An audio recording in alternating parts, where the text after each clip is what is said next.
Narito ang ilang nakakagulat na facts na siguradong magpapabilib sa inyo.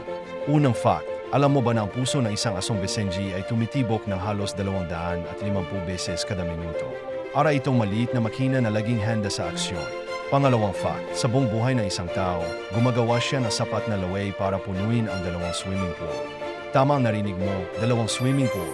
Pangatlong fact, ang mga octopus ay may 3 puso at ang kanilang dugo ay kulay asul. Tila mga alien talaga sila dito sa ating mundo. Pang-apat na fact, ang mga honeybee ay may sariling paraan ng komunikasyon gamit ang pagsasayaw. Pinapakita nila sa kanilang mga kasama kung saan ang pinakamagandang bulaklak. Pang-limang fact, alam mo ba na ang pinakamalaking volcan sa buong solar system ay matatagpuan sa Mars? Ito ang Olympus Mons, halos 3 beses ang taas kaysa sa Mount Everest. At iyan ang ilang nakakagulat na facts para sa araw na ito. Huwag kalimutang mag-subscribe para sa mas marami pang kaalaman. Hanggang sa susunod.